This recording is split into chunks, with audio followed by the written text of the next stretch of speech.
You ask Tiger to solve. This deals with linear equations with one unknown. The final result is x equals 8. Let's solve it step by step. Group all x terms on the left side of the equation. Add x to both sides.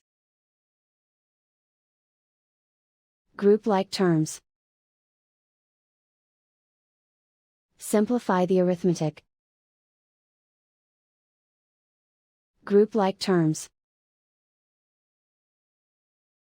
Simplify the arithmetic. Group all constants on the right side of the equation. Add 4 to both sides.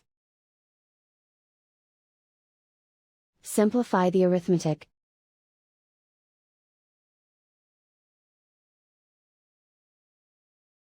Isolate the x.